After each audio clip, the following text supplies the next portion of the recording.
I'd like to welcome the public to this evening's Board of Education meeting. We'll start with notices hereby given of the regular meeting of the Board of Education of the Town of Westfield in the County of Union, New Jersey at 7 p.m. on the evening of Tuesday, December 8th, 2020.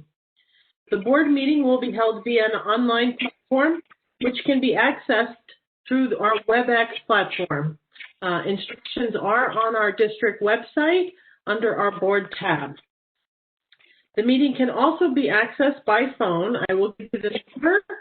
If you need the number, you also can go to the district webpage, and the instructions for phone information is there. But the phone number is 1-415-655-001, and the access code is 120-628-2999. Once again, both of information is located on the district website. The purpose of the meeting is to transact the regular business of the Board of Education and to transact any other business to come properly before the board. This is to advise the general public and to instruct that it be recorded in the minutes that in compliance with Chapter 231 of the Open Public Meetings Act, the Westfield School Board on Thursday, December 3rd, caused to be posted at the office of the Board of Education located at 302 Elm Street, Westfield, New Jersey, and delivered to the Westfield Leader, the Star Ledger, the Westfield Library, Town Clerk of Westfield, Tap Into Westfield, and Patch.com, a meeting notice setting forth the time, date, and location of this meeting. Members of the public will be allowed to make public comments twice during our meeting. Once at the beginning of the meeting, the public can comment on agenda items only, and at the meeting, and the public can also comment at the end of the meeting on any topic that comes forth. At the appropriate time on the agenda, the question and answer window will be open for public access. If you wish to address the board, please type your name and address. Individuals who are calling into the meeting and wish to speak can touch 3 to access the raise your hand function, which will notify a staff member that you want to speak. When your name is called, a staff member will unmute your microphone. Each speaker is limited to 3 minutes. Please note, if any member of the public becomes disruptive during the meeting, the board president may mute the speaker's microphone. Continued disruptions may result in removal from the virtual meeting. I just want to make a point that we changed our opening statement. We're no longer accepting comments prior to our meeting.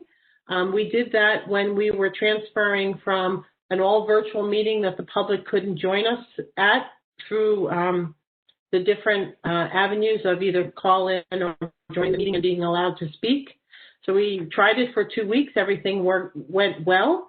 And going forward, our virtual meetings will be held like this. If you would like to speak, you raise your hand and you will be called on. And as we do at our normal meetings, you state your name and address, and you are allowed to speak at the meeting for about 3 minutes time. So we welcome comments at this point in time and going further as we continue to do these virtual meetings. Dana, can we have a roll call? Yes, Mike Beelan. Here. Kent Diamond. Here. Brendan Galligan. Rob Garris. Here. Brian Morrissey. Here. Gretchen Oleg. Here. Tara Porto. Here. Peggy Oster. Here.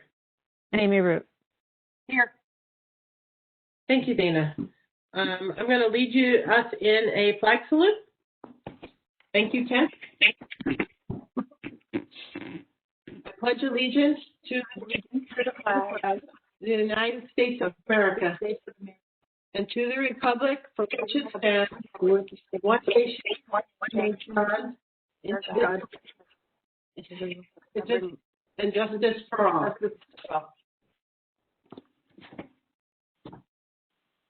Okay. I think we have a couple of announcements this evening. Let's start with you, Tara.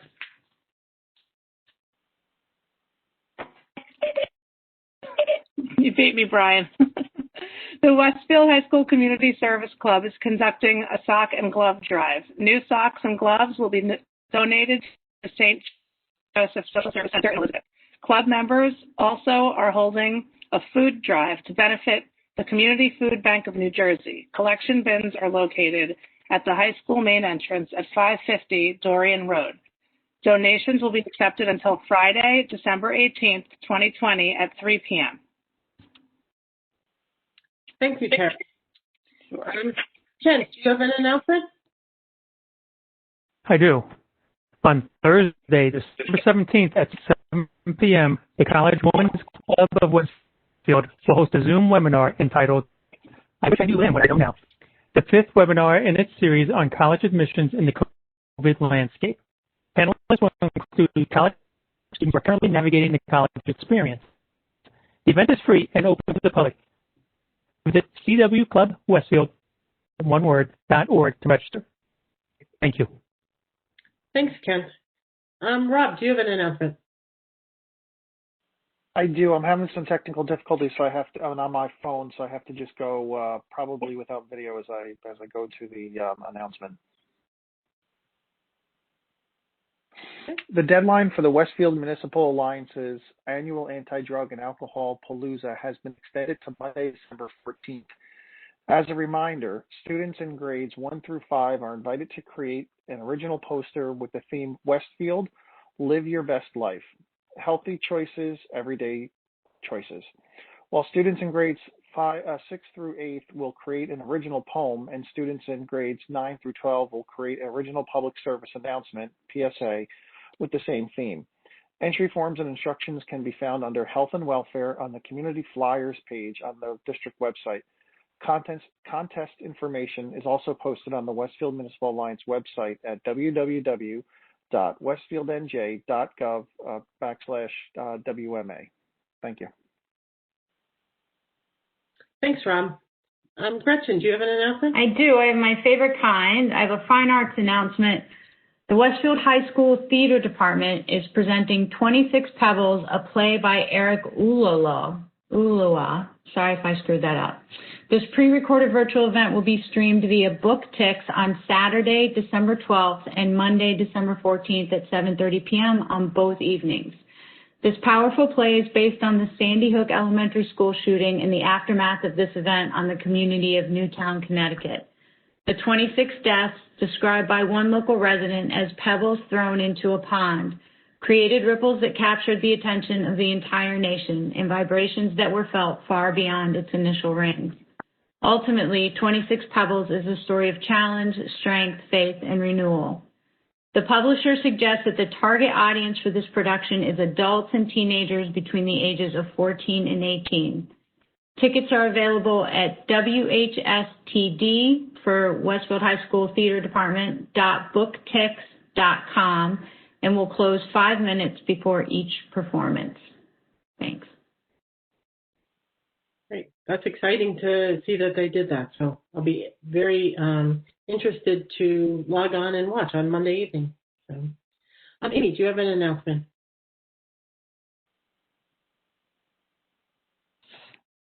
Sorry, yes, I do.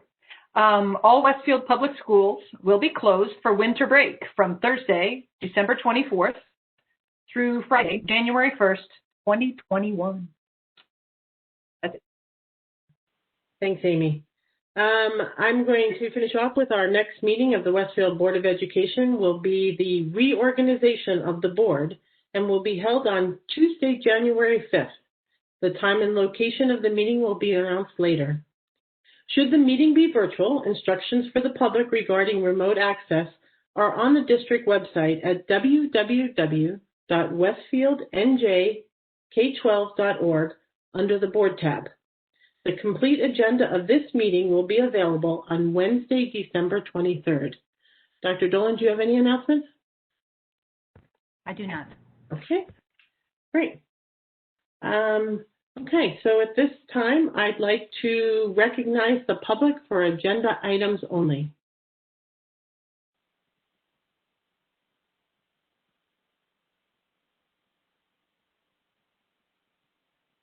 So if anybody out there wants to make any comments about the agenda items, if you raise your hand, we could unmute you.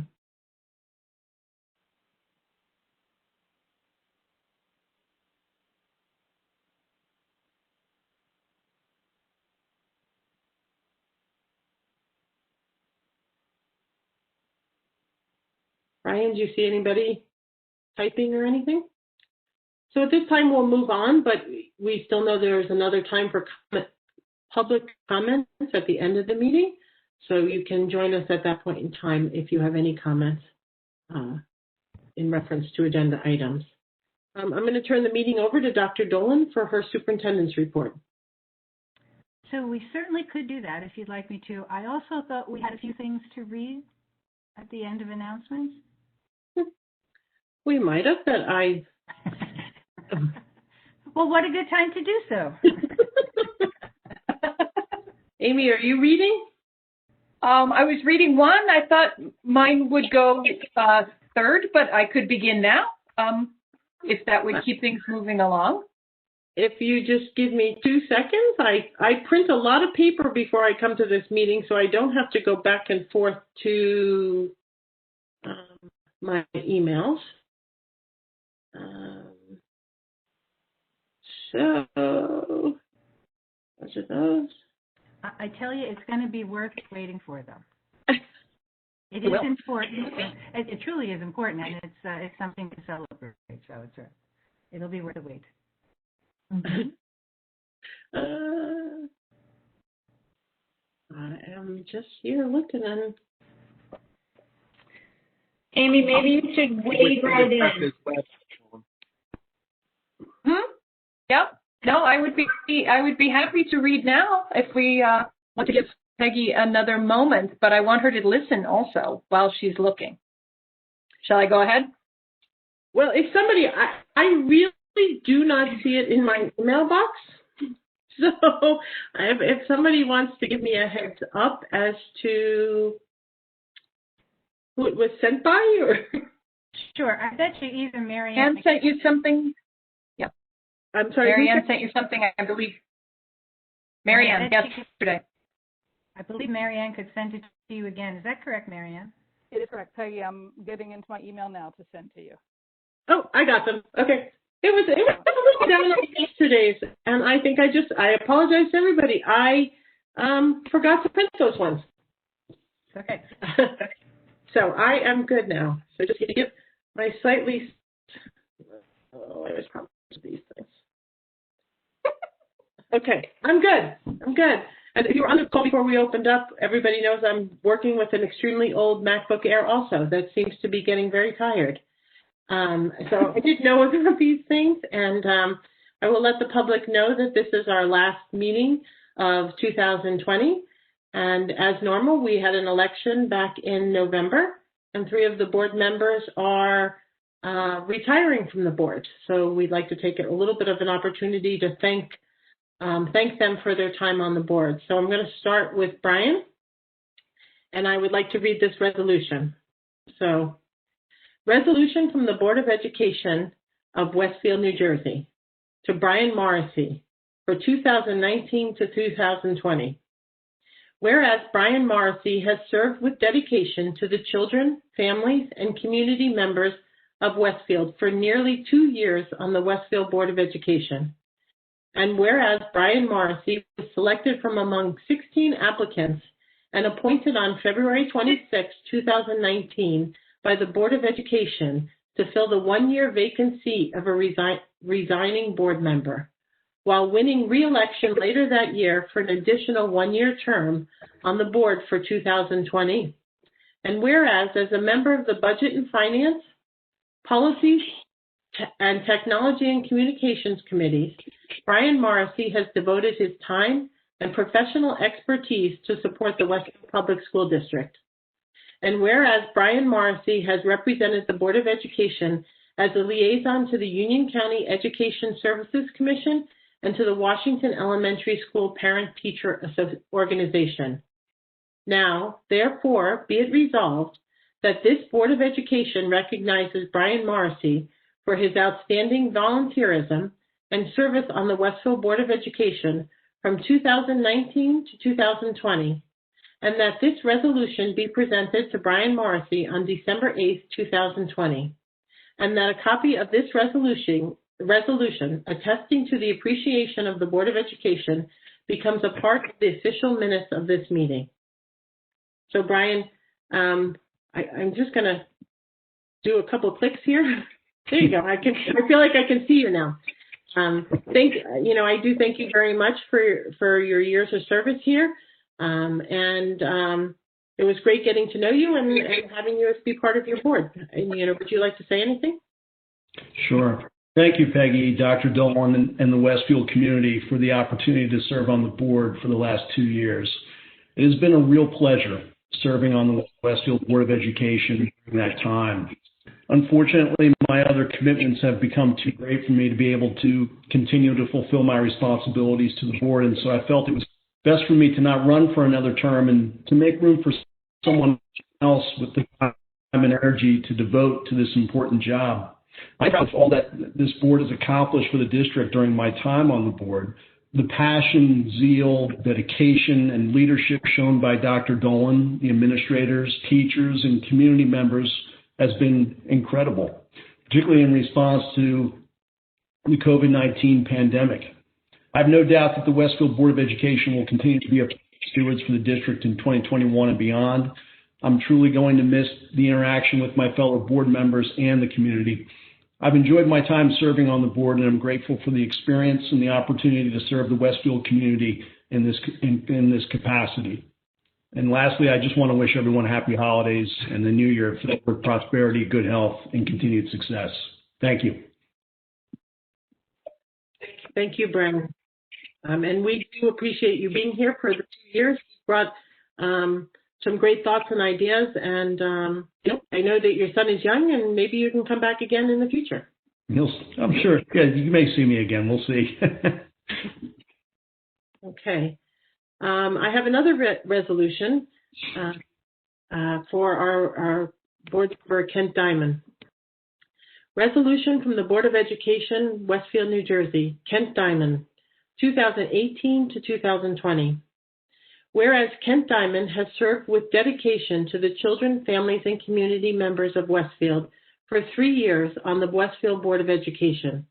And whereas having served as chairperson of the Budget and Finance Committee and chairperson of the Legislation Committee, Kent Diamond has contributed his professional experience and knowledge of the district to maintain Westfield's tradition of excellence. And whereas Kent Diamond also has served on additional committees, including curriculum, instruction and programs, facilities, policies, and technology and communication, devoting his time and deep commitment to the Westfield Public Schools. And whereas as a liaison to the Tamaulipas Elementary School Parent-Teacher Association and the Westfield Memorial Library Board, Kent Diamond skillfully represented the Board of Education. Now, therefore, be it resolved that this Board of Education recognizes Kent Diamond for his outstanding volunteerism and service on the Board of Education from 2018 to 2020, and that this resolution be presented to Kent Diamond on December 8, 2020, and that a copy of this resolution attesting to the appreciation of the Board of Education becomes part of the official minutes of this meeting. And Kent, you've been a great board member. We're going to miss you. You've brought many great skills to the board. Your patience and understanding is amazing, and the board will miss you. But we wish you the best. Your children are young. Once again, I do hope that you will come back, hopefully, and join us at some point in time. But if you'd like to say a few words. Thank you. And again, I hope you don't mind the piano music back from my kids' lessons. I want to say first, thank you to the town of Westfield for electing me 3 years ago.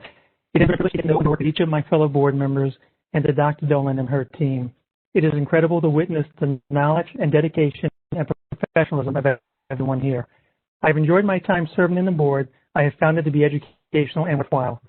To the retiring board members, Brian, has been great working with and during our in-person meeting sitting next to you. during our meeting. Good luck with your new job. Peggy, thank you for all your years of service for the board. It has been wonderful seeing you grow in the role of president these past 2 years. I did my time knowing that the district is in the capable hands of Dr. Dolan, Paul, Dana, Barbara, Ryan, Michael, Marianne. I could go on. I also want to thank the teachers for their hard work and dedication to our kids, especially during COVID, where they've been asked to fly the plane while voting at the same time. I offer my congratulations to Leila, Sunel, and Sahir, our new board members, and I wish them well. I will miss you all. I've enjoyed my time, but I know what Brian said, that the board's in capable hands and Dr. Dillon in capable hands. I've really been impressed watching you guys over the past 3 years, working as a team, and just the knowledge and the dedication of everyone. From Dana, who knows the finances like the back of her hands, to Brian and his digital electricity presentations, which is to Barbara and her smile, who's trying to keep the district staff. Dr. Dolan, who never seems to be rattled no matter what's going on in this past 3 years. We've had some ups and downs, but she's always the same, consistent, professional. Nothing seems to overwhelm her, and she's just dedicated. So it's all been wonderful. So I just want to say thank you. And we thank you, Kent. We do. Amy? I have one final resolution to read, if I may. This also, it will sound a little familiar, but listen for the differences. This is a resolution from the Board of Education of Westfield, New Jersey, to Margaret Peggy Oster, who has served from 2015 to 2020. Whereas Peggy Oster has served with dedication to the children, families, and community members of Westfield for 6 years on the Westfield Board of Education, and whereas having served for 2 years as board president and for 4 years as board vice president, Peggy Oster has provided calm, knowledgeable, and thoughtful leadership. And whereas Peggy Oster has served with distinction on many committees, including Budget and Finance, Curriculum, Instruction and Programs, Facilities, Legislation, Long-Range Planning, Negotiations, Policies, and Technology and Communication. And whereas as a liaison to the Town Council, the Town Recreation Commission, the Garden State Coalition of Schools, the District Staff Evaluation Committee, the Parent-Teacher Council, and various parent-teacher organizations, Peggy Oster has represented the Board of Education, advocating for all students and families in Westfield. Now, therefore, be it resolved that this Board of Education recognizes Peggy Oster for her outstanding volunteerism and service on the Westfield Board of Education from 2015 to 2020, and that this resolution be presented to Peggy Oster on December 8th, 2020, and that a copy of this resolution attesting to the appreciation of the Board of Education becomes part of the official minutes of this meeting. Very well deserved, Peggy. Thank you so much for your service and for your calm and capable leadership for these last 2 years. I can't believe it's only been 2 years that you've been president. These have been road years, I think. I can't believe it's only been 2 years. But I thank you. I thank you for the kind words. It's been an amazing 6 years for me on the board. I'd like to think that I listen to people. I listen to my other board members. I listen to the administrators, and I listen to the community. And I've learned. Maybe I used to think I had all the answers, but I didn't. And I learned from the people that I listened to. And I feel like I've grown quite a bit over the past 6 years. I'd like to thank all of the board members that I have served with. Each one has brought different skills, experiences, and personalities to the group. But we all had a common bond, and that was to give back to the community, to work together and keep our schools the best, and bring new ideas to the table. And I think that's what I saw over the 6 years, were people who were open-minded and brought great ideas to the table. I'd like to also just to take a couple of minutes to thank all of the people who work in our district. We do have an amazing administration, from Dr. Dolan down to all the people who work with you, Dana, Barbara, Paul, Mike, Marianne. It's been great, getting to know you and so forth. And, being liaisons to schools and PTOs and working with the different principals and so forth. we have a very capable staff who work very hard for our community and for our students to be there for them and work with them every day. And I thank you for working with me. I thank you for your patience. Sometimes I didn't always get things. Brian knows it, especially when it came to technology. But your patience and explaining things and working with me has been an amazing experience.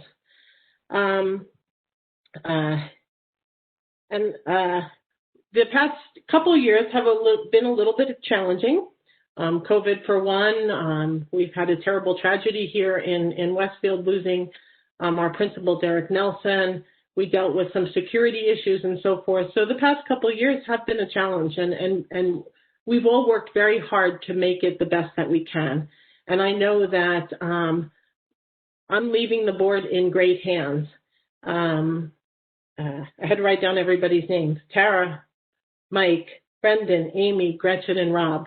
You know, you all work so hard, and you will continue to take the board to the next levels. I welcome our 3 new board members, Sahar, Sanal, and Layla. You're coming into a group with, great experiences and so forth, and I wish you well going into the future.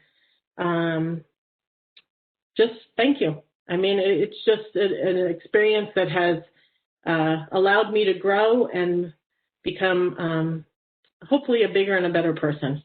So I thank you very much. I'll miss you guys. I don't know what I'll do on Monday mornings, Tuesday nights, Friday mornings, but I think I'll try and figure it out. How's that? So I thank you very much, and wish everybody the best going into 2021. Happy holidays to all, and let's hope that, COVID is over sometime in 2021 and we can get back to normal. So,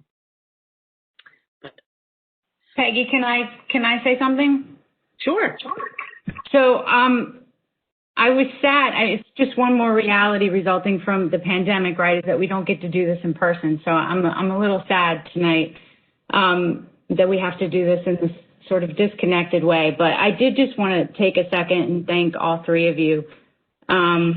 Brian, first of all, I recognize that coming into a room with 8 board members and the superintendent of the district and our finance chair, and just sort of being bombarded with questions could not have been easy. And I really admire and respect your willingness to step up at a time when we were missing, when we had someone leave early. So I thank you for your service. It was short and sweet, and like Peggy said, I hope you'll think about coming back, but I do wish you and Jill and your son the very best going forward. So it's been a pleasure to serve with you. Thank you so much. Yeah, absolutely. So Ken, this is a little bittersweet for me. I think I'm very, very sad. I'm very excited to work with our new board members, but I am very sad to see you go. I was lucky enough to sit next to you for the last couple of years, and either to share whispered jokes or questions. You have been a thoughtful leader, adeptly leading our finance committee in the recent past, and always offering very just valuable insight.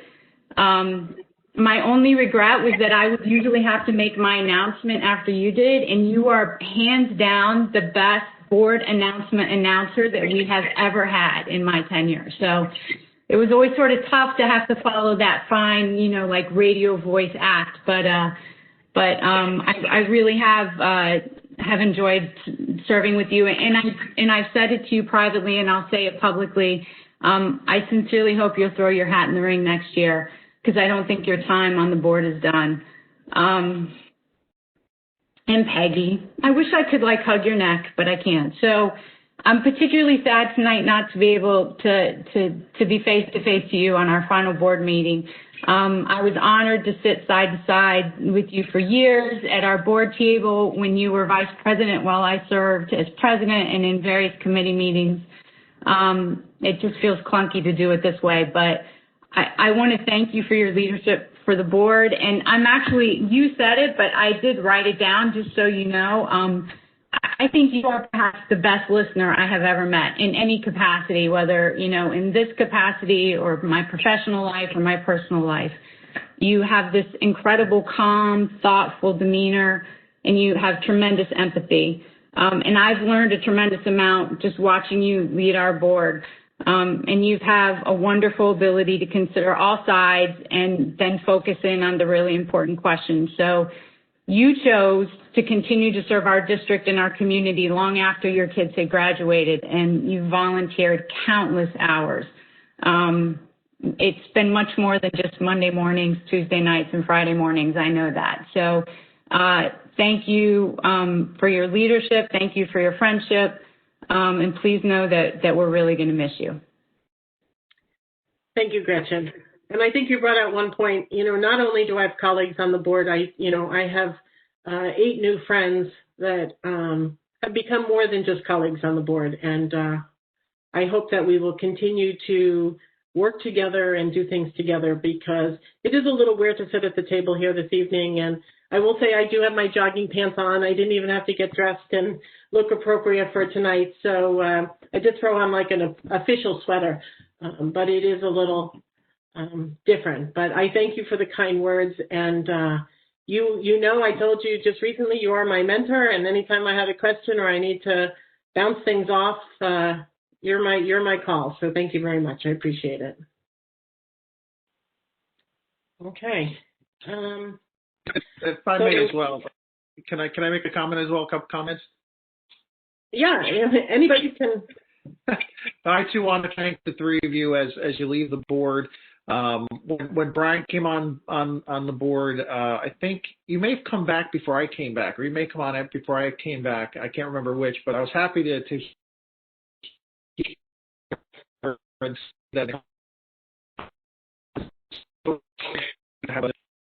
someone that does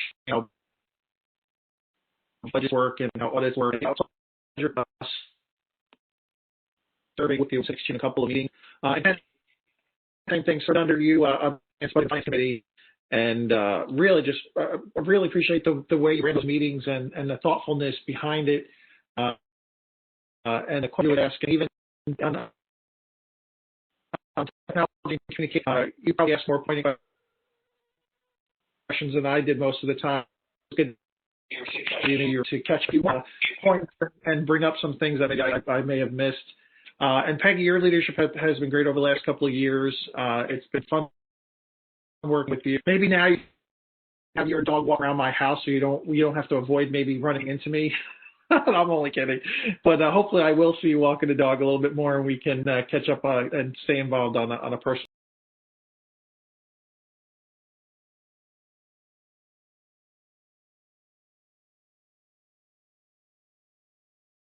level. But thank you, all 3 of you. Appreciate the time and dedication. Thank you, Rob. Anybody else? Can I just chime in for just a second? As always, Gretchen put it so well and so articulately in speaking for all of us. But I also am going to miss all 3 of you. I've learned something watching each of the 3 of you operate on the board and in the various committees that we've sat on together. And I'm going to miss you. I can't believe it's only been 2 and 3 years, Brian and Kent, that I've known you, because it does feel like we've put in some time, even though it's been a while since I've seen you in person. And I actually look back at my old directories, and our children were actually in Mrs. Snoffer's 1st grade class together at Wilson. So you and I go way back, but it's been marvelous watching you as a role model as president for these last couple of years. So we are going to miss your capable, steady leadership, and we really want to thank all 3 of you for the time and energy that you've given to the board and to the community of Westfield. Thank you. Thank you. Okay. I mean, everybody said it already. The service that all 3 of you have given to the board has been nothing but professional, and I think I've learned something from each and every one of you. And as I grow as a board member, I tailor what I do around what I see my fellow board members do. And I like to think that you guys helped shape me into the board member that I am currently. And I look forward to our new board members continuing that process. And I really do look forward to our board dinner in, well, hopefully 2021, when we can all get together and do this in person. And as I do also. So Okay. So I guess it's Michael and me left. I also wanted to thank you all. Everything's really been said already, so I don't want to take up too much time, but all three of you have been really incredible to work with, and I do really appreciate all the time that you spent and dedicated to the community, so thank you. Thank you. Michael. Yeah, I just want to make a few comments. Brian, I really enjoyed working with you. Some of the feedback you provided, especially in the technology committee, was really spot on when you first joined the board. I look forward to hopefully working with you again in some capacity. Kent, I've known you for many years, even before you joined the board. And when you first contacted me, should I join the board, I thought it was a great idea. Kent and I have been involved in numerous volunteer activities at St. Helen's Church, and that's how we first met. And he brought a great skill set to the board, which will be missed. And I think Gretchen had mentioned that just Peggy, you're a great listener. I know we've had a number of phone calls where I would have various discussions with you, and we never, maybe sometimes didn't disagree, but at the end of the day, we moved the project, moved whatever the initiative forward is, and it was really great working with you. Thank you. And I thank you, Michael. And, I think it's important that the public knows that we don't always agree. I think people assume that we all do agree, but, we are able to talk through many things and come to at least an even playing field with all of our ideas. So thank you very much. And once again, I do appreciate working with all of you. So, Dr. Dolan, I'm going to turn it over to you for your superintendent's report. I'd like to sort of pull that together by saying on behalf of all the students in the Westfield Public Schools, I'd like to thank Brian, Kent, and also Peggy. Thank you very much for your service. We appreciate it. And I think the community should be very proud of the Westfield Board of Education, having just listened to you. So thank you very much. All right, so tonight's superintendent's report is about supporting emotional well-being during COVID. So what a challenging time for all of us, right? All of us. So certainly let's start with our students, whether they're our young students or our older students. How about for our parents? And then for our teachers and our staff members. So I think we all try and we all work using every coping mechanism we've ever developed in our lives. And some days they work. But we've all been living in what seems to be almost an alternative universe for several months. And it's okay to admit that we're struggling.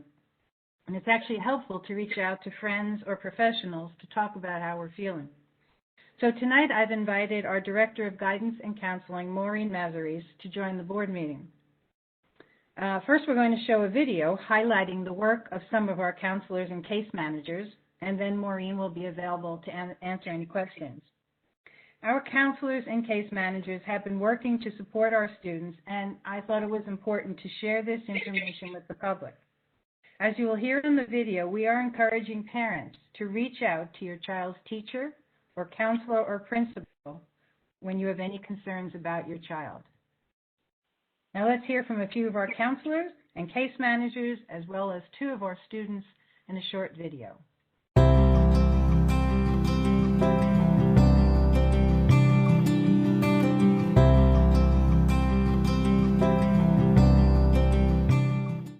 Konnichiwa, Layla. Good morning, Luke.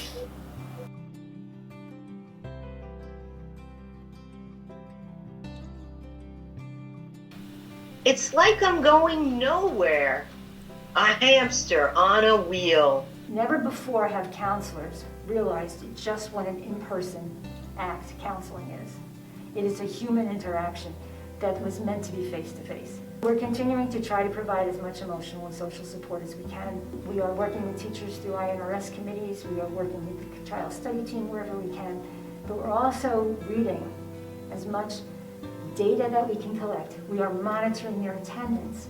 We are monitoring their grade portals so that we can spot signs that a child may be struggling.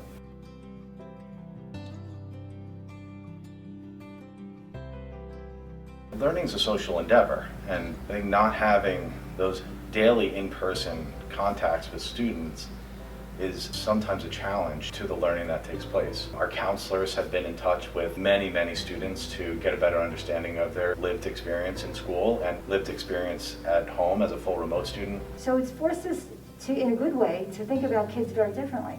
and to try to identify different things to look at rather than the standard, because none of this is standard.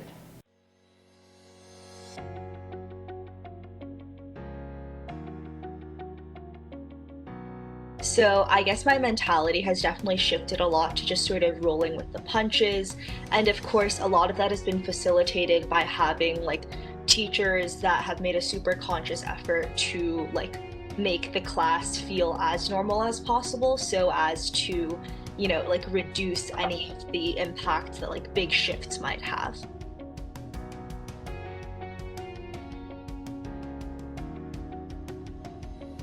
And then we reach out to those students, whether it's in person or virtual, and we find out, how can we help you? Can we help you get organized? Can we help you with study skills? Or do we need to address the emotional components before we can get to the academic stuff?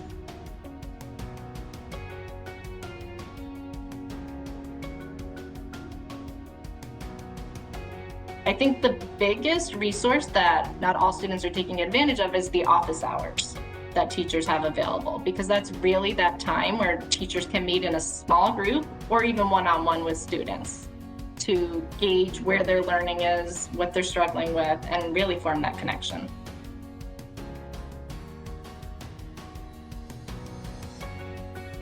I think students are tired and maybe tired of looking at screens, but I also think many of them have gotten into a rhythm and have figured out some organizational skills that have been helpful, or ways to stay connected to people in a safe way that's been helping them a little bit more as well.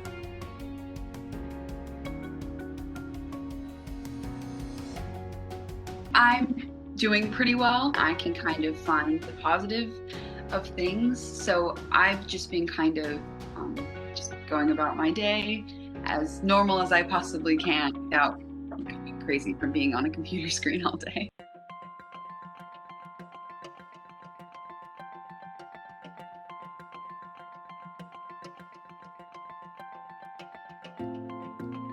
While like academic policies or changes to like academics or the schedule are very like impactful, they affect different classes differently, and so they might not be the most like universal way of addressing issues that the student body as a whole is facing.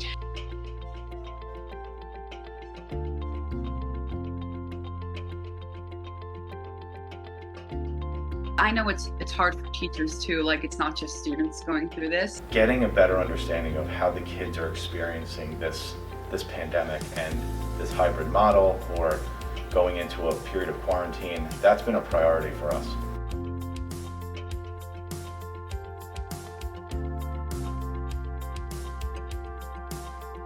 What we're doing at the elementary level to support our students during this difficult time in education is very similar to what we'd be doing during a typical school year, except that this year we're doing it mostly virtually. We are all conducting virtual whole class lessons that focus on social emotional learning.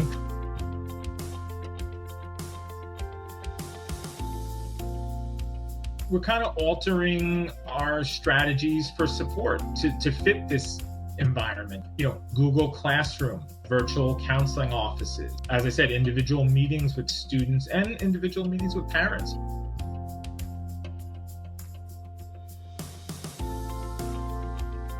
So I'm a 6th grade counselor and a parent, so I understand what they're going through. And I think instituting balance and self-care within your household is so important.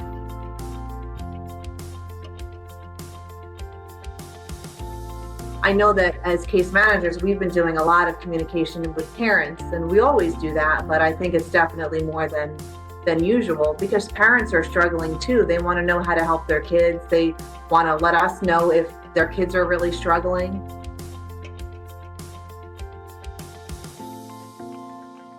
When you reach out to a student just to check in and say hello and see how things are going, you know, you really feel the appreciation from them that, hey, you know, they know that you're still out there, you're still looking after them.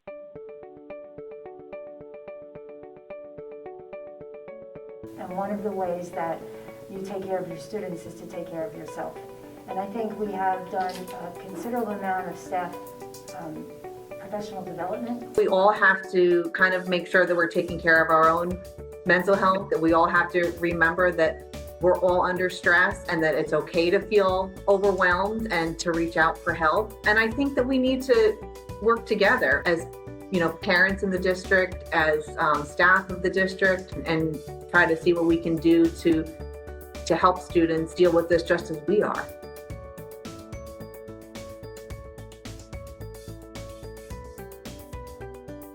I want the community to know that we are here to support our kids in any way we can, that we are missing them terribly in our day-to-day life, and welcome any opportunity we can to support them, and welcome any call or communication from a parent that's concerned about their child. We need our parents to reach out to us and tell us if their child is struggling.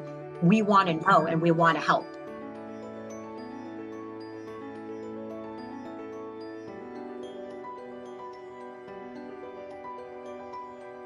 Even though it can be overwhelming at times, I really feel that we're figuring out ways not only to survive, but to thrive. And a big part of that is that close homeschool communications. And we are just thankful that we have such an incredible community that supports us the way that they do and that is involved the way that they are. We can do this. We can get through it. We will get through it. And I really look forward to things returning to pre-COVID times when we can all be in person and continue to do the good work that we do.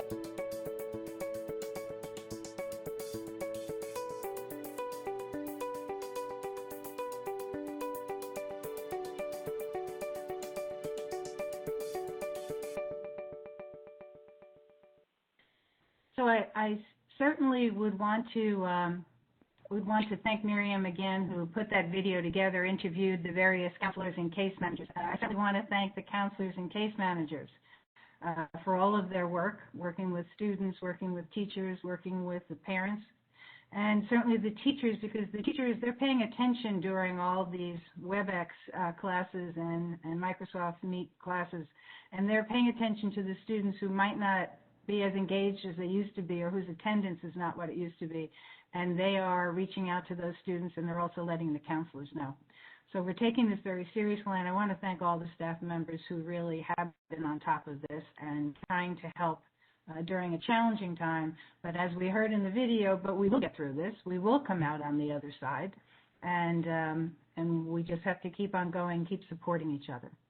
So with that, I don't know if board members have questions, or if Maureen had any thoughts she wanted to start with, or just open for questions.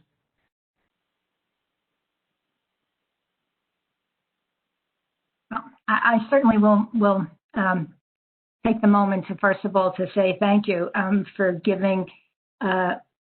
providing this opportunity for you to see some of the good work of the counselors and child study team members that I'm so proud of.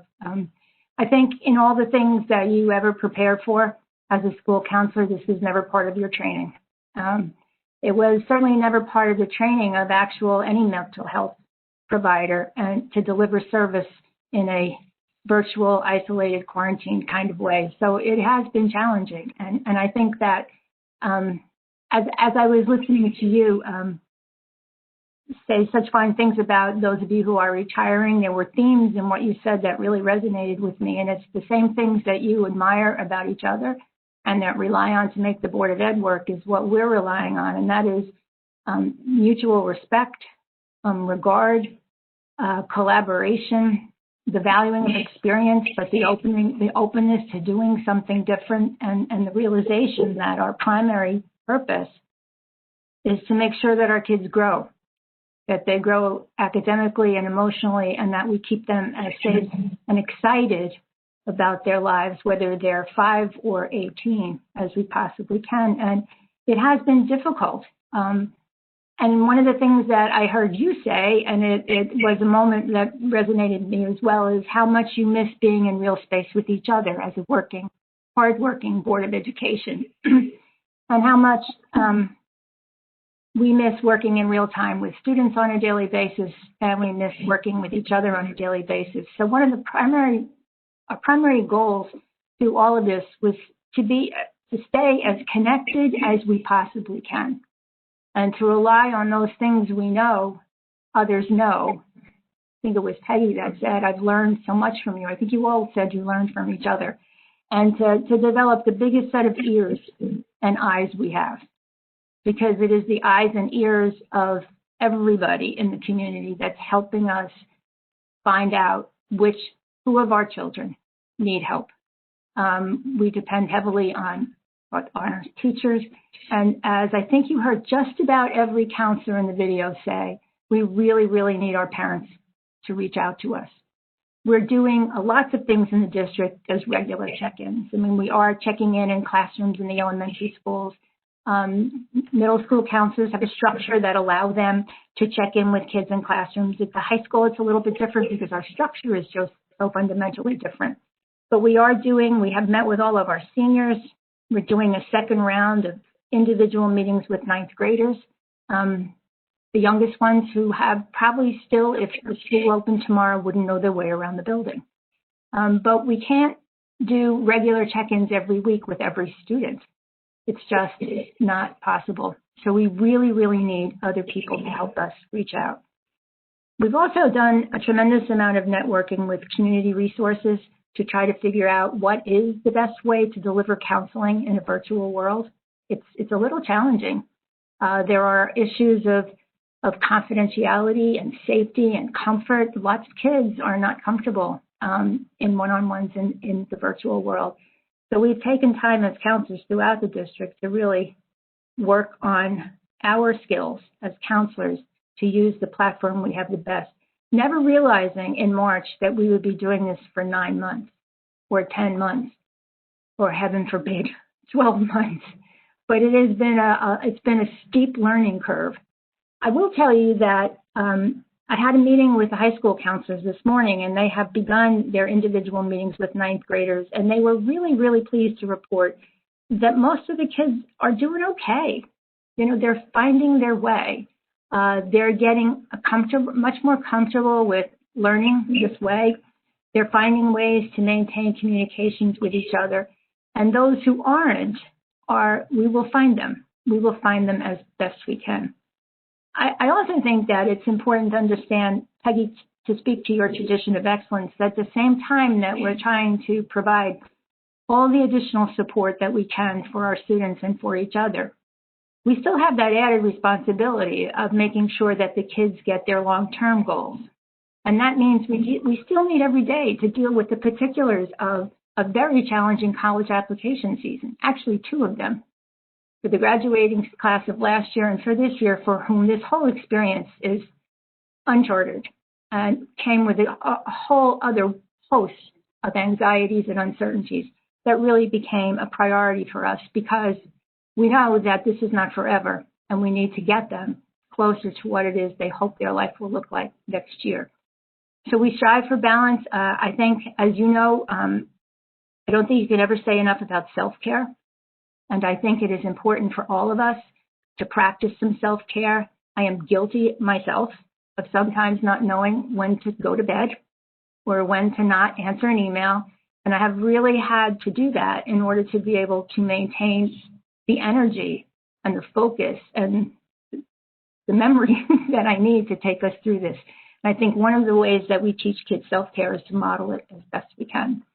I think we're working with that with our kids in classes, in health classes, in phys ed classes, in every class. Every teacher I know is doing some SEL check-in in one way or shape or form every single day. Peggy, I was not happy to hear, but it was comforting for me to know that you might have missed an email, because sometimes we miss one too, but I can tell you that on any given day, counselors are getting 200, 300, 400 emails a day. And they're hard to keep up with, but they're doing their very best. I do believe that we do have some kids that are struggling. And they're struggling academically, and they're struggling emotionally, and they're struggling socially. And those kids need sometimes additional counseling support from their school counselor, but also from connecting those kids to outside resources who can provide them the greater expertise the counseling that they may need to get through tough times. I'm very proud of the counselors, but I'm mostly proud of the parents and the students who are, I think parents are doing jobs they didn't think they would have to ever do. I get a kick out of the FaceTime posts about how much they hate math, and the parents and the challenges that they face. And I think I'll go back to what you said, Peggy, and that is it's important for us to be very mutually respectful of the good work that we're doing on every level and how much we need each other in this particular time, and we need to work together. So those are my opening comments. I'm just going to start in general to thank Dr. Dolan for putting this together and coming up with the idea to get this message out to our community. Thank Mary Ann. I don't know if Mary Ann's going to Broadway. She's going, working with Marvel Studios or whatever. Videos are amazing, and really they get better every time. So I look forward to watching them in the 2021 from a different eye. And Maureen, I understand it's a very, very difficult job that you and the counselors have. We have a lot of students that come from many different types of families and so forth. Mm-hmm. And I truly appreciate all that you do and the counselors are doing in trying to reach out to the students. I guess I would ask the question because knowing high school students, many of them, as you said, this is not the right environment for them. It's hard enough for them to reach out to you when you're a person standing in front of them and ask for help. Mm-hmm. Are there any ideas that you would give to parents that they could kind of help their students, reach out for help when they need it or realize that they need help sort of scenario? Because as I said, my kids would say, I'm not getting on a FaceTime with anybody. I'm not texting her. I'm good. Is there any pieces of advice that you could pass on to parents if kids are struggling? How do you really get them to open up and ask for the right help rather than, struggle through it? I think my initial response to that is one of the ways that you teach your children how to do something is to show them you do it, I'll do it, you watch what I do and follow.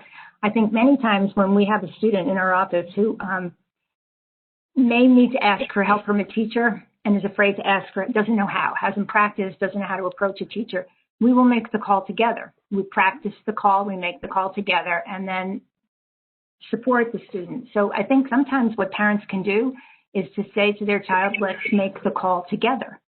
Let's sit down, or how about if I call first and I explain to your counselor what it is I'm seeing or hearing or worried about, and then when your counselor reaches out to you, you won't have to start from the beginning. Sometimes when you have something that's bothering, it's just hard to start from the beginning of the story.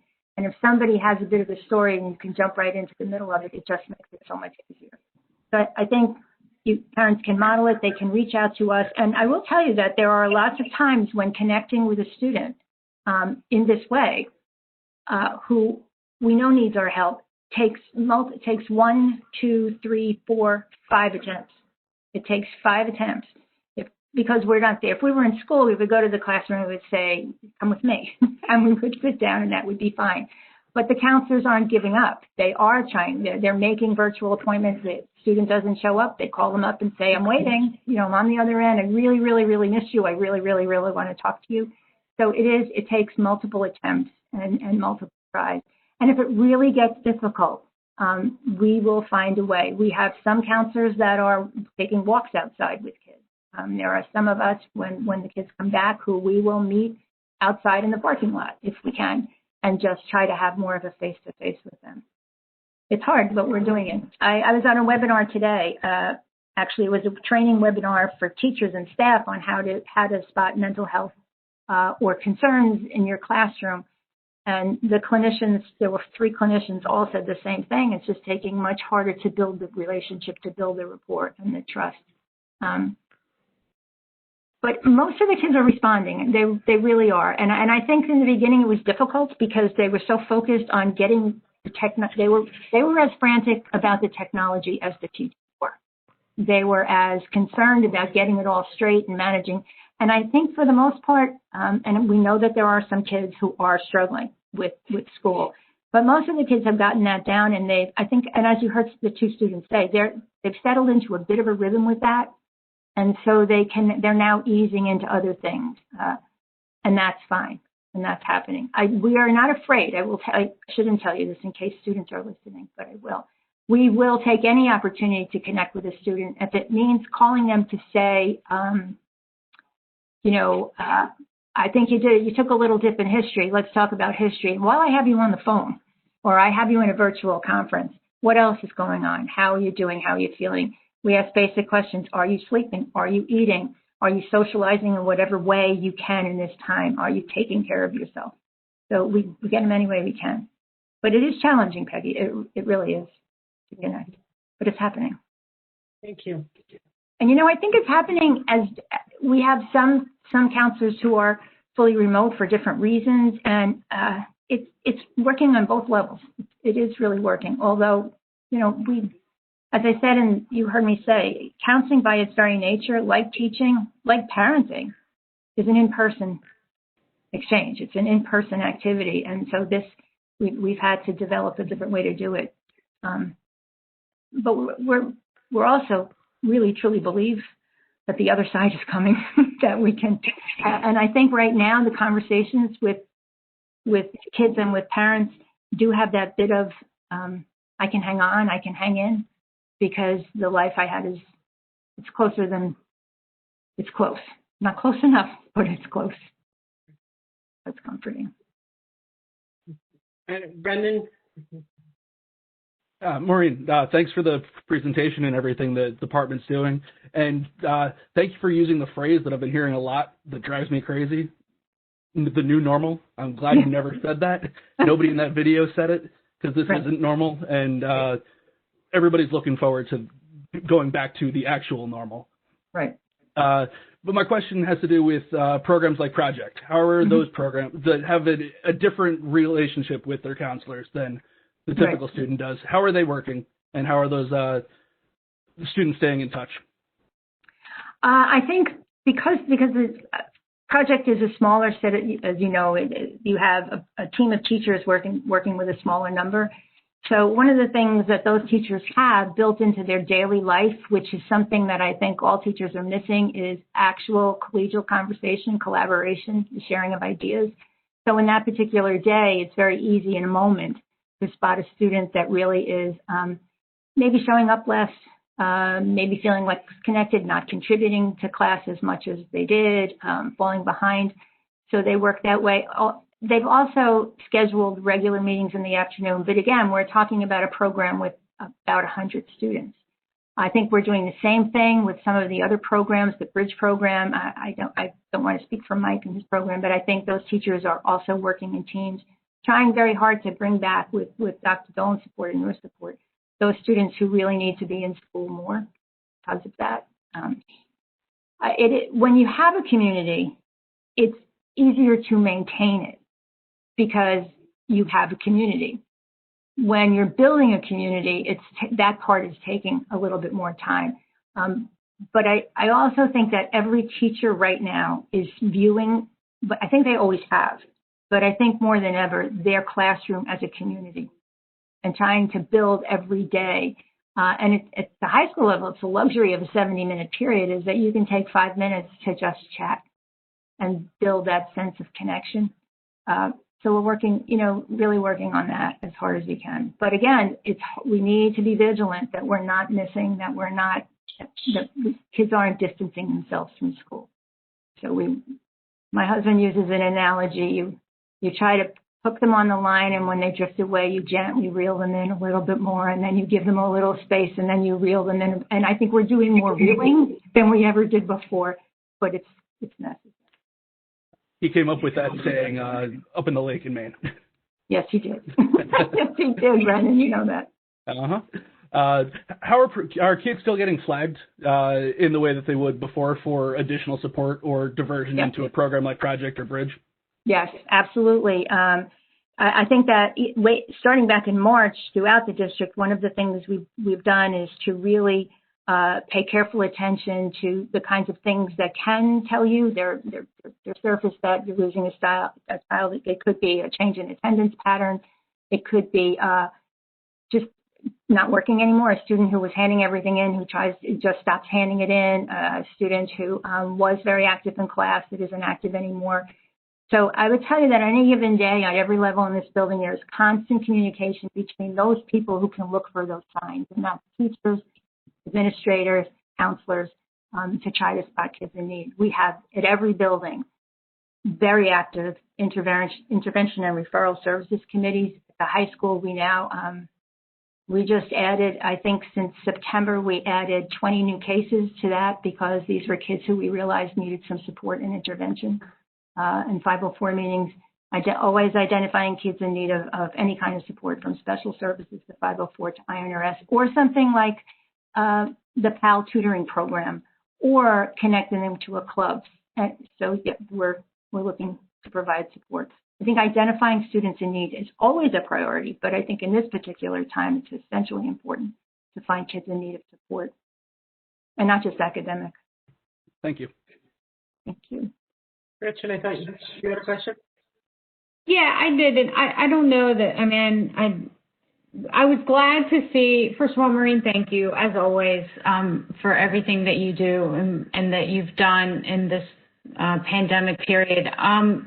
I was glad to see some mention in the video about our staff, because I think that you talk about, I think even in the hybrid model, what I suspect was happening is that teachers were coming in and leaving to get home to teach for the afternoon, and they probably weren't having the opportunity to sort of check in, see their colleagues, and that was probably a lot of the way that they sort of took care of themselves pandemic. So I guess if you could just spend just a couple minutes talking about, how you feel like our staff is doing and the supports that are in place for them. I think that staff are, they're human beings, they're people, and I would bet that every one of you, whose little square I'm looking at right now, has had your share of COVID fatigue and your share of COVID stress.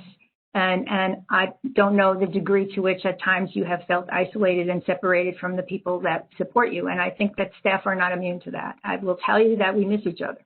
We really, really miss each other. And I think sometimes I will have a meeting when I don't really have an agenda except to be together, because I think and we'll spend 15 minutes just catching up on what Netflix you binged on over the weekend, or, anything. So I think there is that there's kind of a lack of that. But I do think that I know all of the supervisors, because we talk often, are really making part of that collaboration and that camaraderie and that friendship part of every department meeting, taking time to take breakout sessions to just maybe talk about shared interests or shared concerns or shared frustrations. I think we are running we have opportunities for staff to check in with counselors for just some, I think many of you mentioned what a good listener Peggy is. And I think that sometimes listening is an understated art. And sometimes you just need to listen. One of my favorite quotes is, with good listening, you can breathe a soul back into a person. And I think people just want to be heard. So we're trying to provide opportunities to really listen to each other, to recognize their stress. Gretchen, you mentioned a lot of teachers are leaving school to go home for their afternoon virtual hours. And that travel time means they don't eat. They're not having lunch. They're not having their lunch till 4 o'clock in the afternoon. And, I with my staff, I feel sometimes like their parent, and I say, you will eat lunch, you will go to bed at night. But we need to be really vigilant about that.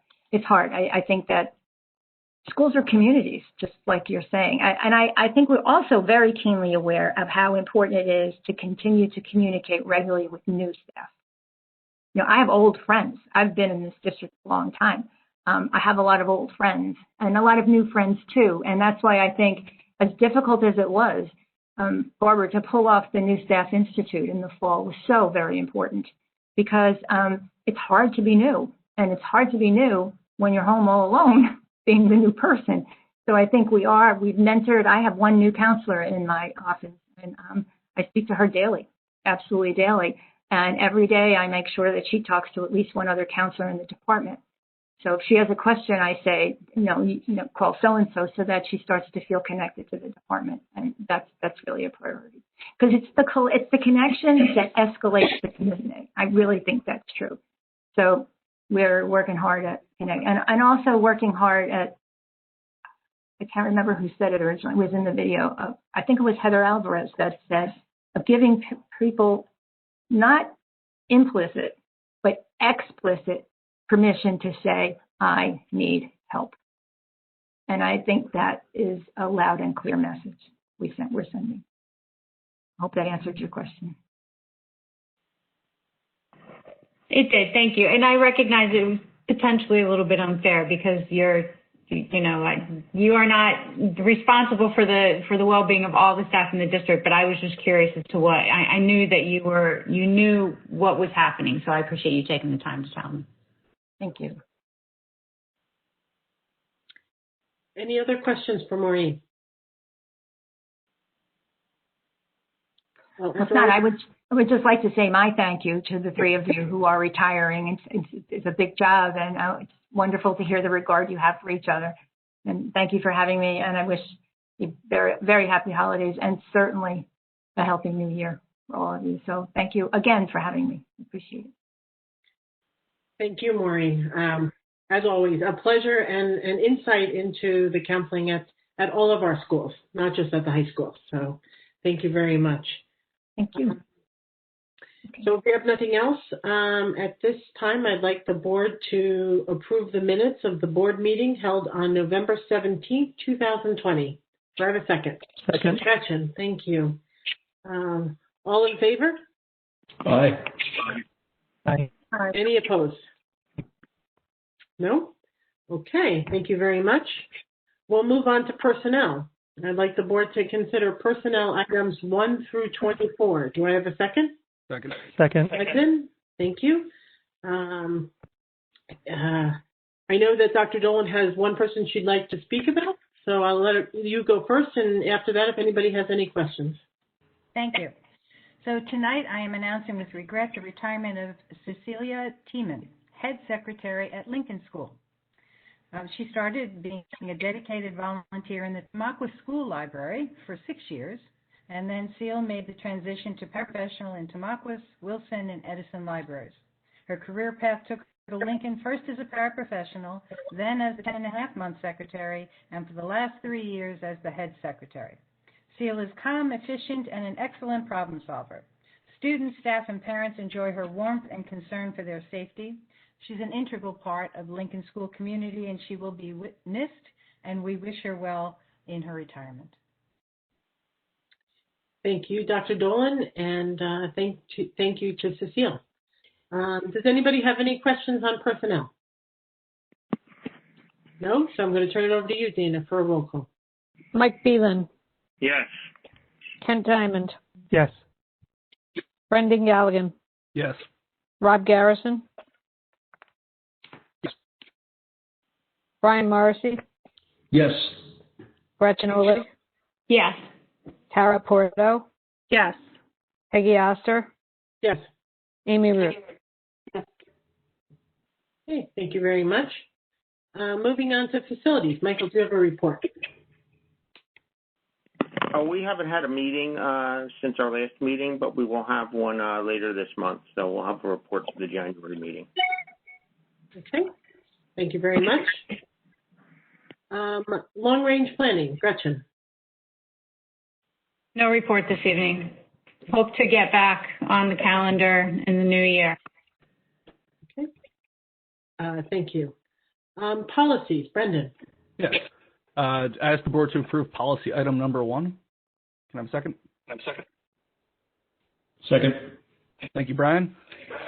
This is to approve for first reading policy 6440, cooperative purchasing, 6470.01, electronic funds transfer, 7440, school district security, and 8420, emergency and crisis situations.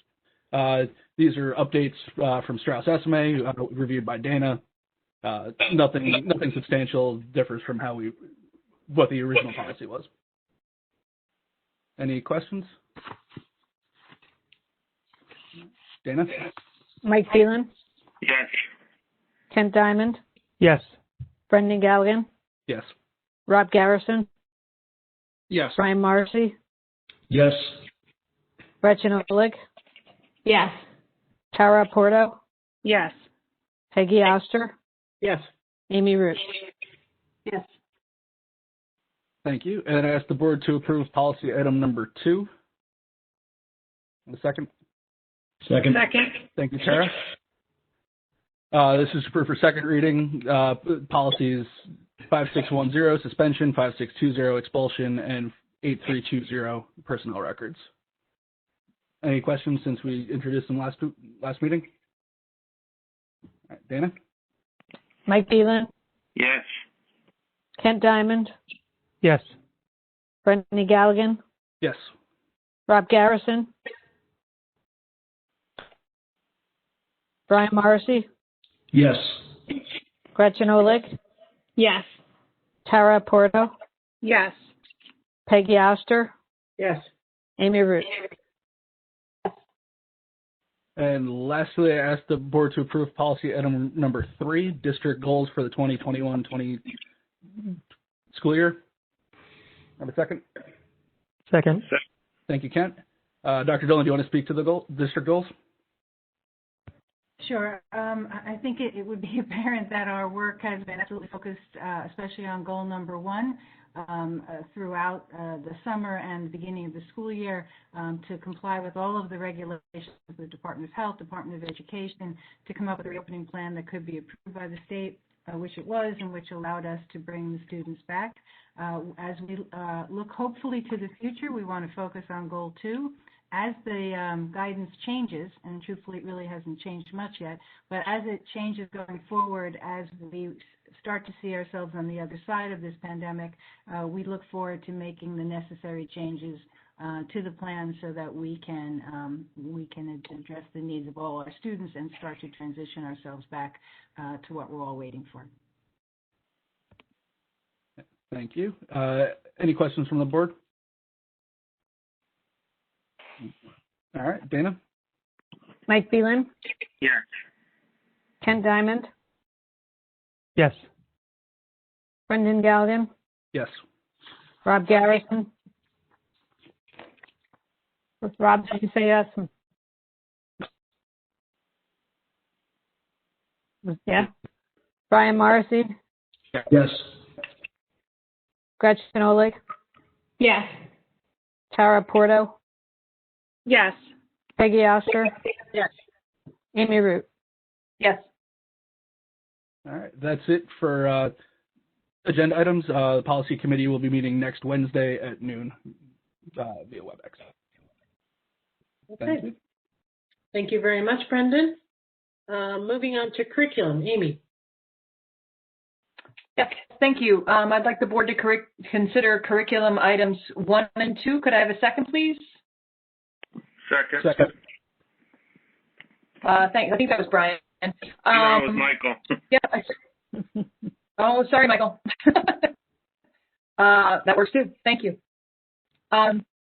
The item number 1 is for first reading revisions of in the normal 5-year cycle for 3 high school classes: biology 1, environmental science, and physics 1.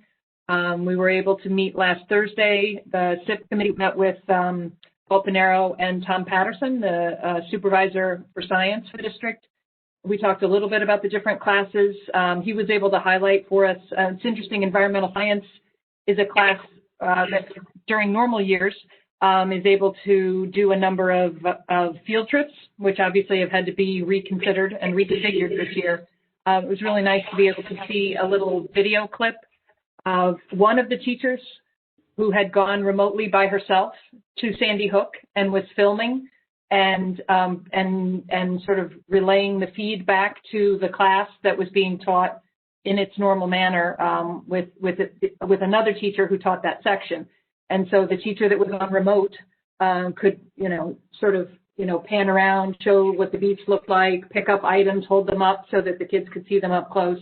It was just kind of nice to have a little insight into what one of our classes looks like during this interesting and different school year. And then the other item that's up for approval is 2 student teacher and intern candidates. That's item number 2. Does anyone have any questions? Nope. We'll go to a vote, Dana, please. Mike Phelan. Yes. Kent Diamond. Yes. Brendan Galligan. Yes. Rob Garrison. Yes. Brian Morrissey. Yes. Gretchen Oleg. Yes. Tara Porto. Yes. Peggy Oster. Yes. Amy Root. Yes. Thank you. And SIP will meet again in the new year on January 7th. Thank you. Happy holidays. Thank you, Amy. Appreciate it. Move on to finance. Kent. Yes. I asked the board to approve the finance items listed there. But second before I get into the. Thank you, Brendan. Hang on, I lost my finance notes, but I did want to start with the guiding change document, which you all received. Brian, I don't know if you're going to show this on the monitor or not. Just so for everyone's edification, this is a document the board and Dana and the administration uses to help develop next year's budget. So this one's for the 2021-2022 budget cycle. It's something we've used in the recent years, and it works out pretty well. So just looking at the columns, the column on the far left talks about things as they are. What are the realities of what we're dealing with as Dana and her team sit down to build next year's budget. So, for example, we know the tax levies increase is limited to 2%. So that's listed there. State aid we think is probably going to decrease given the state of COVID and the impact on the state, finances. So I'm not going to read through the whole list. It's just a list of items that we think that we're expecting to happen next year that will be parameters on which to build the 2021-22 budget. The middle column here is what things we don't want to do in next year's budget. For example, if we just recently approved some courses over the course of the past 6 months, 12 months, and they're installed in the high school or wherever they are, we don't want to suddenly pull the funding from them and pull those courses back out. So you can see there's a few items here. Again, I'm not going to read them all, but I'll be happy to answer any questions that you might have. And then the last column is things that we may want to, as a board and administration, want to see built into the next year's budget. The first one, we still want to continue funding the student resource officers at $150,000. There's value there, so we don't want to see that cut. We want to stay within the state mandated 2% tax levy. So there's things like that. The one-to-one Chromebook that we now have, we want to assess that to see does that make sense to continue once we go back to full in-person learning. So these are just the items that we've come up with, again, further guide the budget process as Dana and her team develop next year's budget. Are there any questions, or Dana, have I missed anything that I overlooked here? No, you didn't miss anything, and it's important to just emphasize that it is a guide, so it's not like anything on here is set in stone, but this is what we use as we develop the budget and then bring it to you for the first presentation. So things certainly could change, depending on what happens with state aid, or if something with the pandemic happens that will affect the budget, that we think will affect the budget, or something else. But this is just for right now. This is where what we're using as a guide as we develop the budget. Are we going to talk about this as a board, or is that what's happening now, or? It's what's happening now. This is when we would usually go upstairs, right? I'm Yes. discombobulated because we're doing it virtually. Okay. Yes. Right. So because of the way that we're having meetings this year, we had finance take a stab at it first. Central staff also reviewed it and had input into it. So now we're bringing it to the full board for input and asking you to adopt it. Although, as we said, this is not a document that's like set in stone. So the fact that the board approves it doesn't mean that something can't change. Right. I just would ask, Dana, I know it's very early in the process, but with all of the changes and, having to pay for certain things that we probably didn't plan in the past, what do you really see as our greatest challenge going into this budget for the next school year? Well, I think state aid is going to be our biggest challenge. We are down a couple of hundred kids in enrollment. I don't know how that's going to affect us with state aid. Usually, if the state uses the formula, then certainly we're going to get a reduction because we have less kids. And then I'm worried that come September, a lot of those 200, 300 kids are going to come back because this year they're in private school for various reasons or somewhere else for various reasons.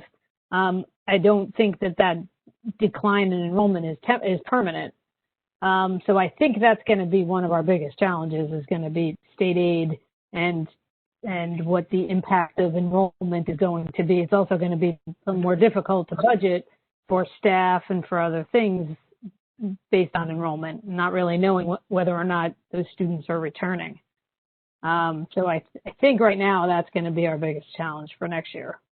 Dana, would it make sense for us to meet with our state legislators to address that? I know the state's trying to rerun the formula, but maybe their legislature can address the temporary decline in enrollments because a lot of districts are experiencing the exact same thing.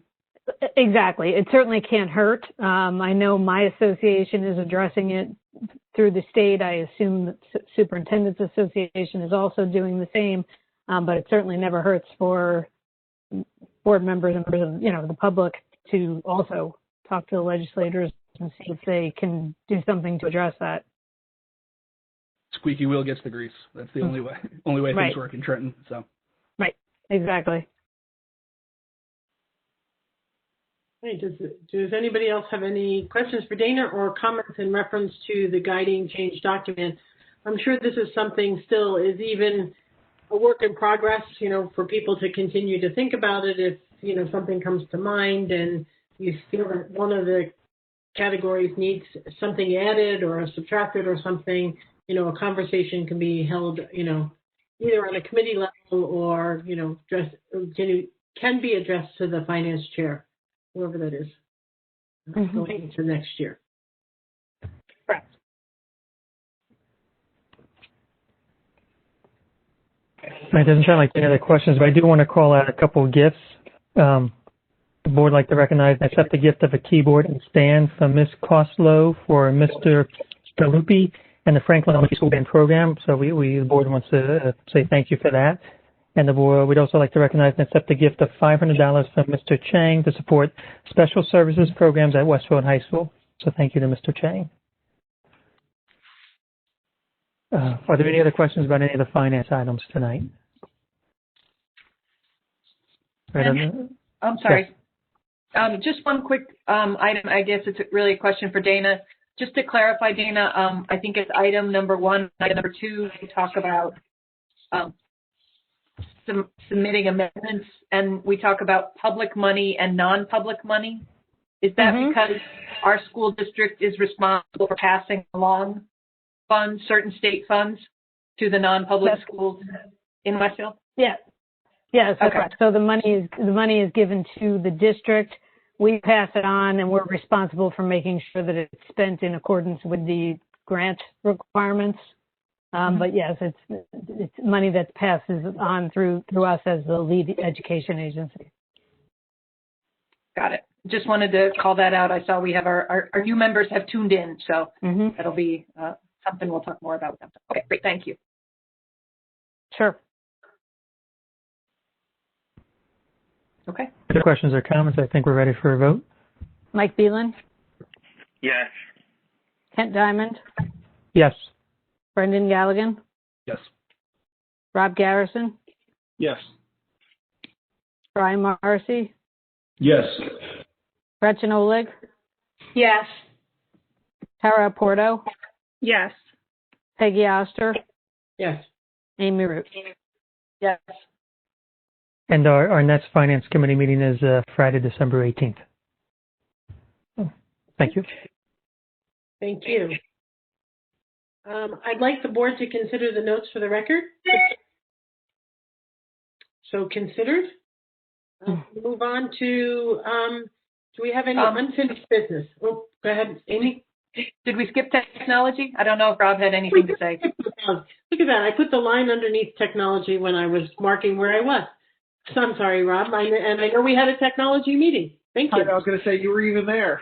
That's why I was moving on. I was there. I already heard. Thank you, Peggy. Thank you, Amy.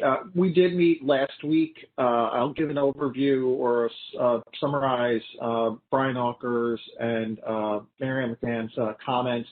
Also want to thank Dr. Dolan and Paul Pinero for attending. A couple of points that I mentioned. We'll touch on some things we discussed there. With Marianne, she talked about the fact that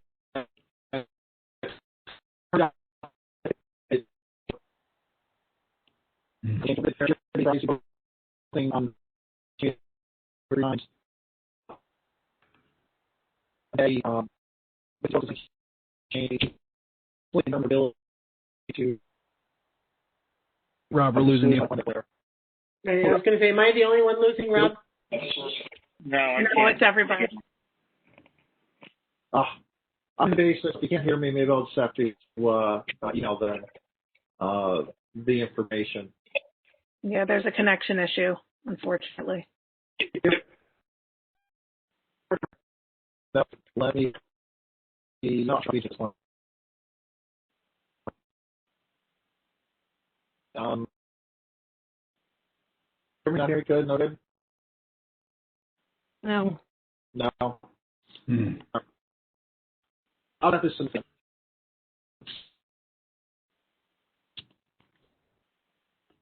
Does anybody who was at technology want to give a summarization? I know I was a little late to technology when Marianne was speaking in reference to a summation. And I know Brian was talking in general about the one-to-one initiative and our, the plans going for the future for technology. So maybe Brian could update with whatever he wants to include at this point in time.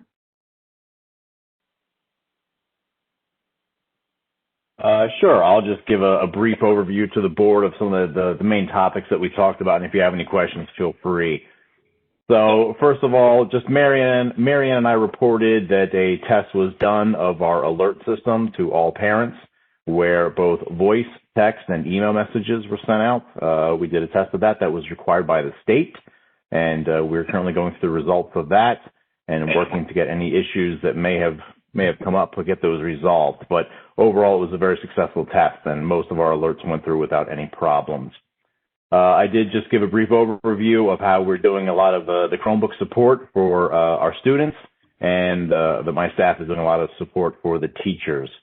In addition, we reported that a project that we have been working on to get our schools directly connected to the Westfield Police Department in case of any emergencies in the school, that has been completed.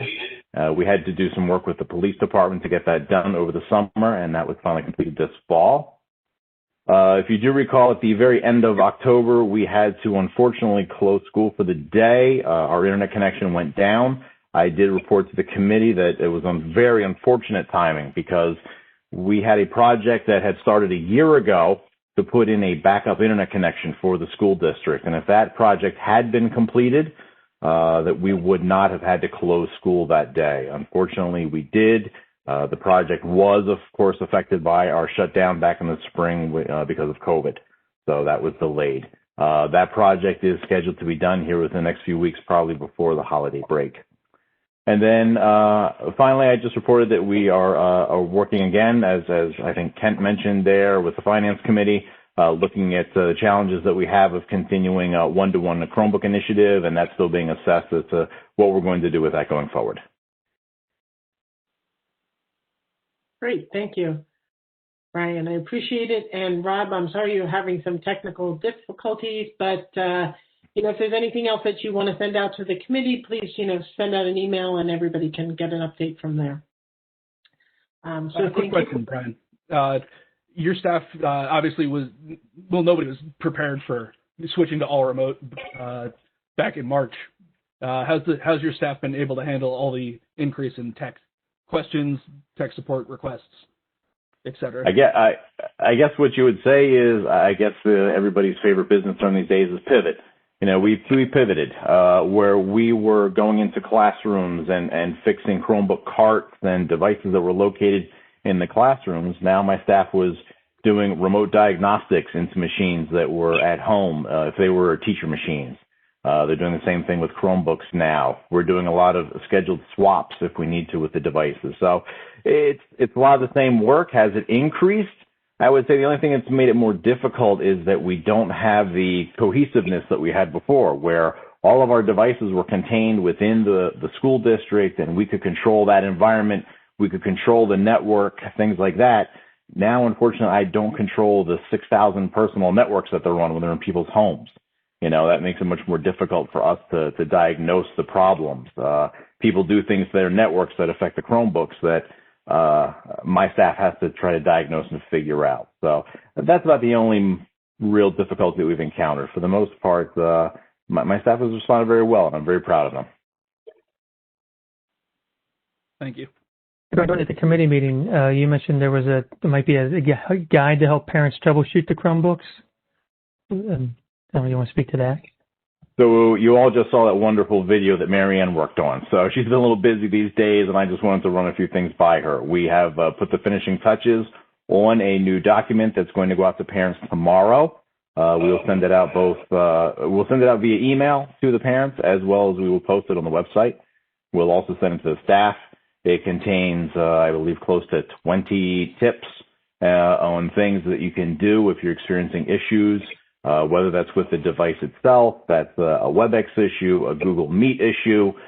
We address a lot of different things. We even have some links in the document to information or even instructional videos. So that will be going out tomorrow. Thanks. And one other item that Rob asked me to bring up is the network infrastructure. I think you said put in 8 years ago, and it's about the end of its useful life. Consider upgrades there as well, correct? Yeah, there's some upgrades. Dan and I were just talking about that today, and I think we've developed a plan, and we'll work on that. But yes, the network infrastructure in our schools will need to be addressed here in the next year or two, probably. Thank you. Great. Thank you. Okay, so we considered the notes for the record out of order, and I apologize for that. And we were moving on to unfinished business. I don't think we have any unfinished business. Do we have any new business that needs to be addressed? Okay. Does anybody have any liaison reports? I do. Okay. You. I have. Go ahead, Tara. Sure. I have a liaison report from Elise Garfinkel at Lincoln School. She actually provided me with something to share, so I'm just going to read that for everyone to hear what's going on at Lincoln. The PTO has been doing some amazing things, raising money even in this COVID time, and it's pretty impressive. So Lincoln School PTO has been very busy the past month. During November, they had their virtual scholastic book fair. The students were able to order books, and the teachers could receive books from their individual wish lists. We also have had some teachers read scholastic books virtually for the students to enjoy. In addition to the scholastic book fair, we held a food drive for the Westfield Food Pantry and collected 9 boxes of food. In December, we had a virtual fundraiser event called the Do-It-Yourself Holiday Fair. Shop local and support Lincoln. A&R Workshop offered an ornament decorating kit. Out of Hand Pizza offered a make-your-own pizza kit. And Cinnaholic offered a cookie and or cinnamon bun decorating kit for families to purchase, and a percentage of sales went back to the Lincoln School PTO. These DIY kits help to create memorable family experiences while supporting our local Westfield stores and Lincoln School PTO. In addition to the kits, Learning Express offered Lincoln School families a week of a special discount while giving a percentage of sales back to the Lincoln PTO. Lincoln School wishes everyone a safe, healthy, and wonderful holiday season. Thank you, Tara. Sure. Any other liaison reports? Yes, I have one. Tamacro's PTO met last night. And I'm just impressed with the different creative ways they're coming up with fundraising in this climate, as all the normal avenues seem to be gone for the year. But they're still able to raise money, coming up with different things, doing some of the items that Terra Mission that Lincoln's doing with the AR workshop and some of the other things. And I'm also happy to say that they're still able to find, they were to donate pie to the food pantry for Thanksgiving. They collect meals for 6 state families as well. And then there's a lot of me was brainstorming ideas for the spring, other ways to stay involved, and also not just fundraisers, but also how to handle the 5th grade celebrations in the yearbook. That's it. Great. Thank you, Kent. Any other liaison reports? I did attend on Monday evening. I attended my last rec commission meeting, and they are moving along. They're a great group of people, both the commissioners and Don and his staff, and they continue to come up with creative ways to keep all of us busy here in Westfield. So it's been great working with them, and I know they're continuing to work on the master plan, the plans for the field, parks and fields, and so forth. And those are all projects that they're still excited about and will continue to work on in 2021. So I thank them for working with them and for all the things that they do to make our community a little better. Seeing nobody else have liaison reports, at this time we recognize the public for questions or comments. Once again, if you raise your hand or let us know that you'd like to speak, we can turn on the mic and give you the opportunity to make your comments.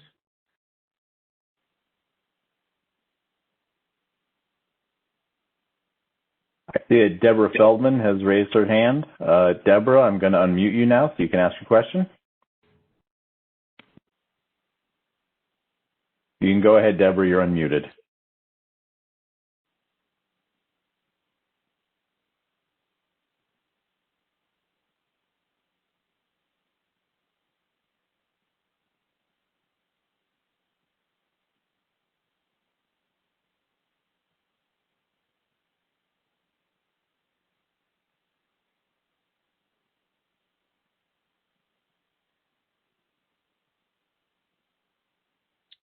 In the Q&A, Deborah said her mic isn't working.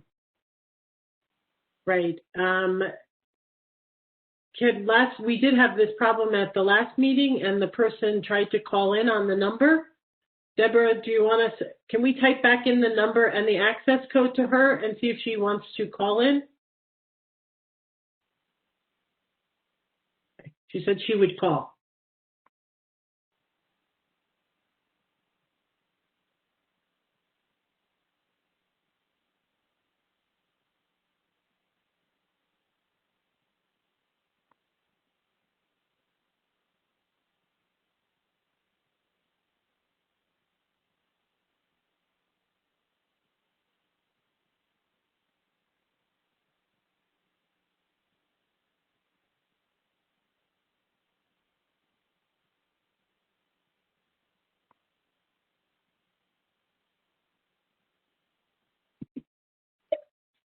It's Tara. I tried typing in the phone number and access code, but I'm not able to hit send for some reason.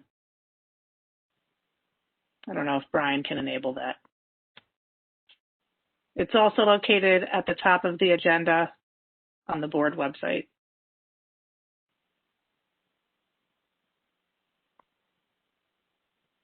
The number is 415-655-0001. Access code 120-628-2999. I believe she called in. I see a call-in user now, so I'll unmute her. Hello? Hi, can you hear me? Yep. Yes, we can. Okay, perfect. So my name is Deborah Feldman-Kahn, and I'd written a letter to Dr. Dolan. She was asking about the run for the board, and I did have some comments, when I wrote her the letter. Can you guys still hear me, by the way? Yep. Yep. Okay, good. Thank you. So the question was, I wanted to share what some of the parents had told me when I was running, just, the important information. And it really touched on everything that Maureen Mazaris was talking about. And let me just give you a quote. I did see her presentation. It was really good. A friend of mine said, I'll think about it more tonight, but both my girls are standing in front of me saying they would hope that the counselors can start focusing more on mental health or hire some more counselors to focus on that instead of mostly being focused on academics in college. And now, after having seen the presentation, of course, I know that they are focused on that, but unfortunately, due to the size of the high school, it's very difficult for everyone to feel involved. I mean, there are certain groups that are more involved than others, and some people fall through the cracks. And that's also my personal experience. Just another point of reference, my kids are on social media, and there's been more than one instance where another teenager said, I'm going to hurt myself. I want to commit suicide. And they don't tell their parents. They only tell the other kids because they feel comfortable. And, thank goodness in this particular case or two that I knew about it. But, how many kids fall through the crack that way? So one thing that Maureen was saying was that they cannot do regular check-ins with the students on a weekly basis. But sometimes it's very difficult to know what they're actually thinking.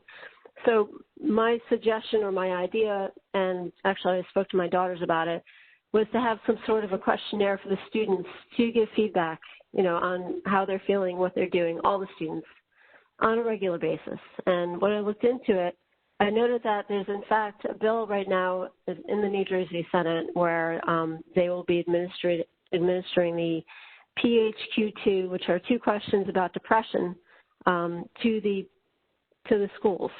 This is just a bill right now, but it's been going on for a while. And if it's for depression, and if it's determined that the child's depressed, then they take the PHQ-9. 9 more questions about depression, and it's, determined, yes, they are depressed, no, they're not. And for this test, the parents would have to give permission, and the results of this test would be reporting to the state how many kids are depressed, and also telling the parents, your child's in danger, they're depressed, you've got to get some help. That's one thing that's rather formal, but I kind of, had the idea of an informal questionnaire either way. But the upshot of it is once you get this information, you absolutely have to do something with it. And, the counselors are great, but they are, as we know, completely overworked. And is there some way to look for some sort of mental health interns? They do have them at Resolve. They're people that volunteer to run sessions, but basically looking for people that will volunteer to read all these questionnaires that the students turn in on a regular basis and to reach out with the permission and supervision of the counselors. So that was my idea, to kind of get a conversation going between the counselors and the students with questionnaires on a regular basis to be followed up by a human being, volunteer, ideally, if that's possible, or a crisis counselor with some help to kind of get a grip on this. So that was pretty much it. Hopefully I still have you guys. Yep, we're still here. Dr. Dolan, did you? Sure, yes, I had gotten an email. We had exchanged emails. I actually spoke to Maureen about it. And there's no doubt. I mean, what you bring up, perhaps especially during COVID, but not only during COVID, there are students who deal with depression or mental illness, and we need to find out who they are so that we can work with the families to get them support, no doubt. So yes, we can look at some of the suggestions that you make. In the meantime, we really, for one thing, you're right, sometimes it really is on social media, isn't it, right now? And we really do depend on students to tell someone. They can tell their counselor, they can tell their teacher, they can tell their parent, and often they do, by the way. As you noted, I think you noted 2 incidents, and it was the other students who made sure that someone was checking in and taking those comments on social media seriously. That's really important that continue regardless of anything else. But yes, you make a couple of good suggestions. We're already trying in other ways, but yes, we can take a look. And you're absolutely right with that bill in the Senate, and we'll see if that continues or if it continues in a different form. But I think something's going to happen regarding that. So those are just some thoughts. Well, I appreciate everyone listening. And I appreciate your comments and do want to thank you for coming out and running for the board. I mean, I think you bring some interesting points because I do worry, which is why I asked the question to Maureen, how do you make sure that you're getting engagement from kids? Because it's hard when it's one-on-one and you can talk to them directly, but, making sure that they are engaging and they're telling you, letting the professionals know about the situations they're dealing with on this remote basis. It's very easy to hide behind a screen. It's easy to hide behind emails and so forth. So I think you bring forth some good points. Dr. Dolan, you just said you mentioned them to Maureen, and we can see where we can go forward with this. One of the suggestions my daughter made was make it a gym time activity for credit, filling out the questionnaire, like a mandatory gym time activity. Okay. Thank you very much for your comments. We appreciate them.